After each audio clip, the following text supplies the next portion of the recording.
Hi, friend. Today I want to talk to you about mindset for Christians. And does God care about us working on our mindsets? And this is an important topic because I think in the area of Christianity and discipleship and growing in one's faith, it's not a topic that's addressed a lot.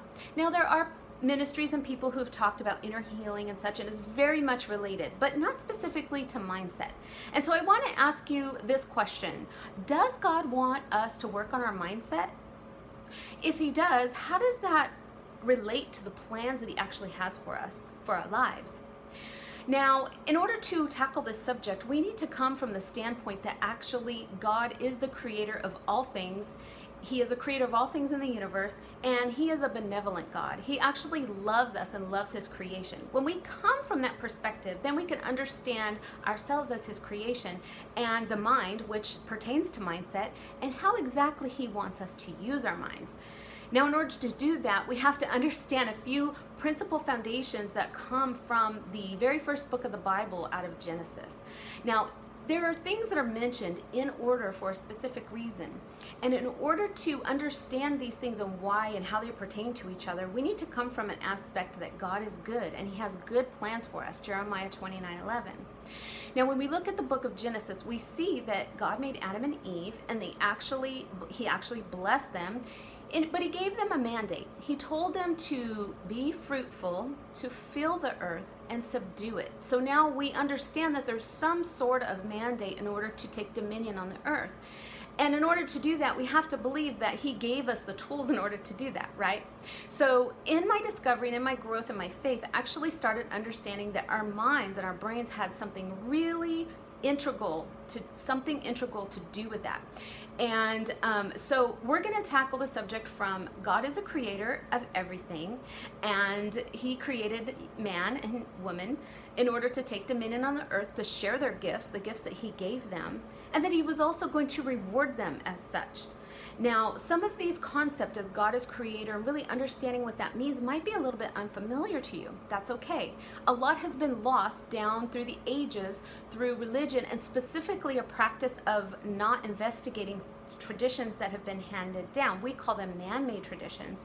And so some truth gets a little bit lost in translation, as it were, and we're going to start to fill in some of those gaps so that we can better understand, does God want me to work on my mindset? Does he care about self-development? And if so, what does he want me to do specifically about it? Okay. So we start in the book of Genesis, and we start from the perspective as God is a creator and we are his creation. Now, he has given us an amazing organ to work with. It's actually a tool that we can use for the purposes of fulfilling his mission and his will for us on the earth. And that's our minds, that's our brains. And a lot gives us clarity from the area of science, the area of science and the discoveries that they're making about the brain and the mind nowadays. Now, science used to think that the brain, and in fact that your DNA coding was something that was very static.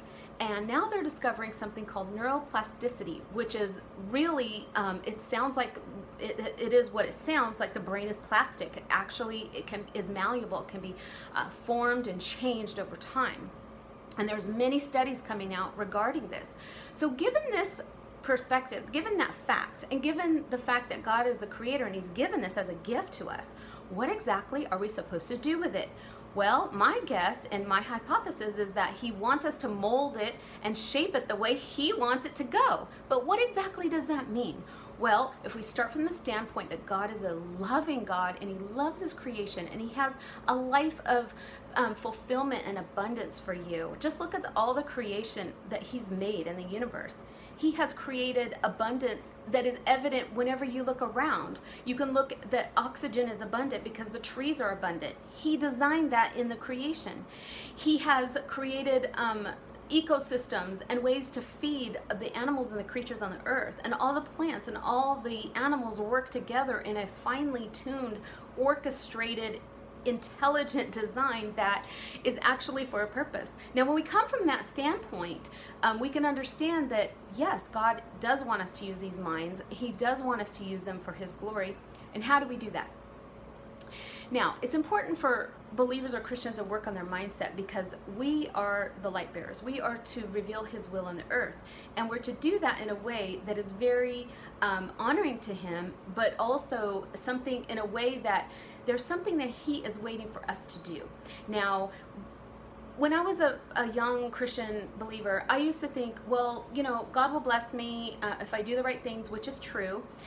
But I left a lot of it up to chance, or just most of it up to his sovereignty. And as I grew in maturity, I started finding out that there are actually things that he is waiting on me to do with my mind and with my renewing of my mind, so that I can prove his perfect and acceptable and good will of God. That's in Romans chapter 12, verse 2. So if he wants us to renew our minds daily, what does that mean? Okay. In the scriptures, we are told that Jesus, Yeshua is his Hebrew name, is the restorer of all things. And in fact, we will find clues as we go down, as we progress through time, that he is actually about to appear again, because we will see certain things to start being restored, kind of like the understanding of the scriptures. One of the fastest moving religious movements is the restoration of understanding of the Torah. Now, the Torah is the first 5 books of Moses. The Tanakh is the 5 books of Moses, the writings, and the prophets, what we refer to as the Old Testament collectively. And there are people that are coming to a revelation or understanding that actually these are key things, and there are actually things that he wants us to do, like there are principles of blessing in those, that if we do them, we'll be even more blessed. So this knowledge is coming back on the earth, which was foretold, by the way, in the book of Daniel, where Daniel the prophet was told to seal up the book until the time of the end.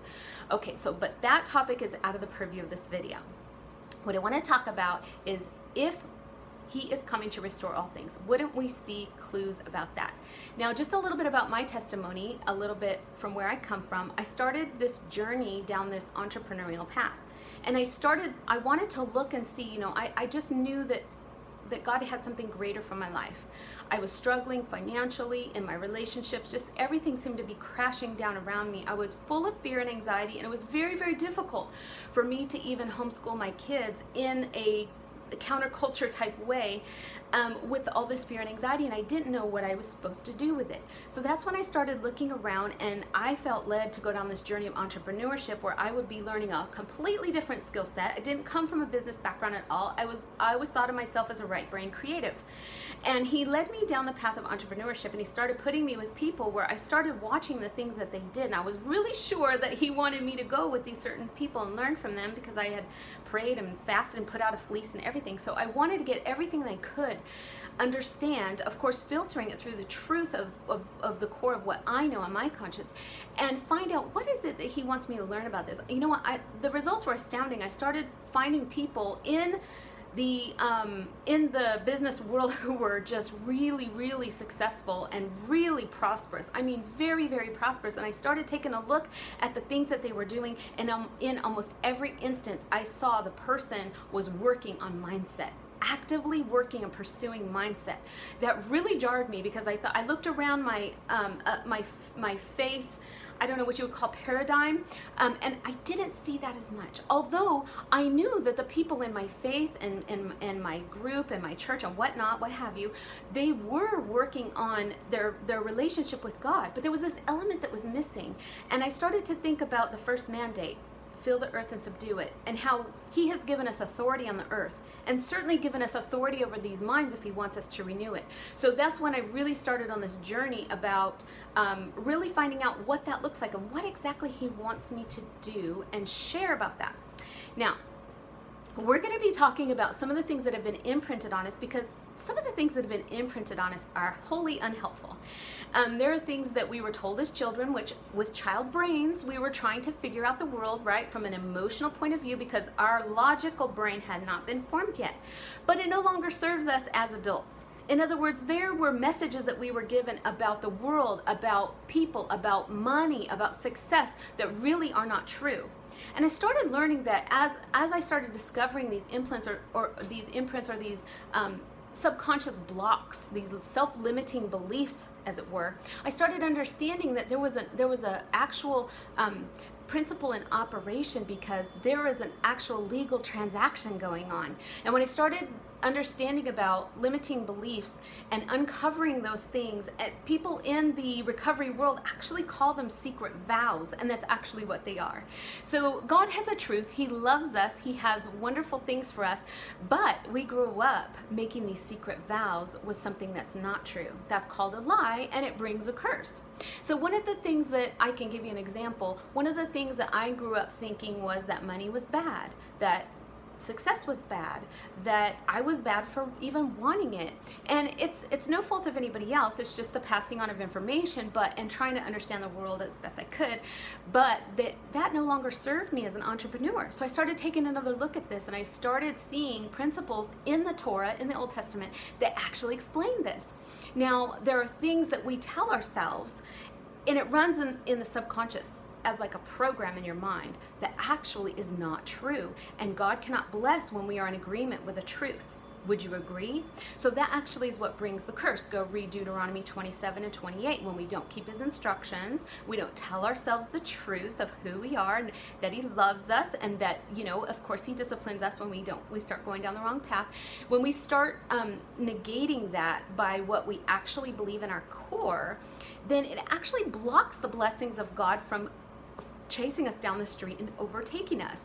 And so there we have to remove those self-limiting beliefs or those lies, because it's a legal issue. His world and his universe is very orderly, and he has created spiritual laws. I can't change them. I can only find out what they are, find out how I can better cooperate with them and have a more blessed life. Does that make sense? Okay, so in order for our minds to prove what his is acceptable and perfect will, then we must understand that there's an end in mind, blessings versus curses, but we have a choice. And thinking, there's a verse in Philippians chapter 4 that says this: whatsoever things are true. So this is what we're to replace those self-limiting beliefs with. Whatsoever things are true, whatsoever things are honest, whatsoever things are just, whatsoever things are pure, whatsoever things are lovely, whatsoever things are of a good report, if there be any praise, think on these things. So when I started thinking about that verse, and I started thinking, yes, the brain is designed to go toward what we focus on. And we tend to focus on what is familiar. And if we remove those self-limiting blocks, those negative things that were familiar, we need to replace them with something that's actually familiar now, in accordance with his word and his will. So if he has abundance for us and success for us, we need to become very familiar with those things. But we've had a structure in our mind and a self-identity that's pushed that away for so long. So it really takes discipline, and it takes tools, and in my opinion, it takes a mentor to help you through in order to overcome those challenges and roadblocks.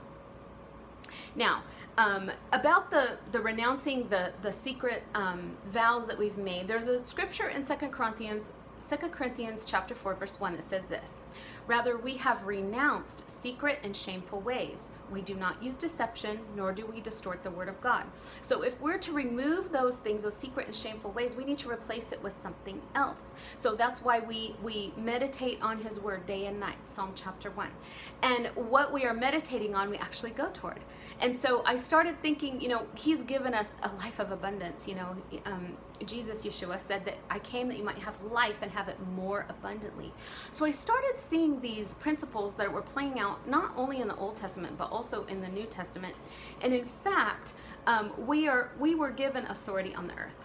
Okay, and we're not taught this a lot in religion or even from our parents, but you have a tremendous amount of authority and power on the earth. Just the fact that you were born on this earth, and everything that comes at you is trying to make you believe a lie that you're not, and that you're not powerful, and that you're not unique, and that you don't have an awesome message to deliver to the world and bring value to people, and to have a fulfilling, meaningful life. Now,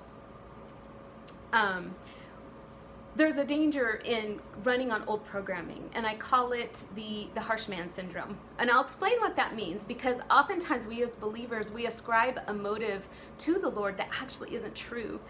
And it's hinted about in the parable of the talents. Now, in the parable of the talents, you can go and review that, but it's actually the wicked servant who was punished who ascribed an evil motive to his master. And in fact, what he ascribed or projected onto his master was actually the result that he brought back into his life.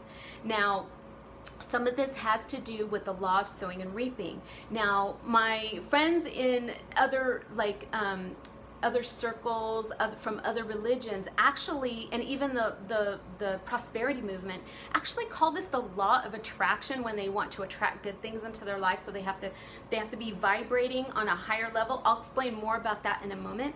But it's actually due to a law called the law of sowing and reaping. Whatsoever a man sows, that he shall also reap.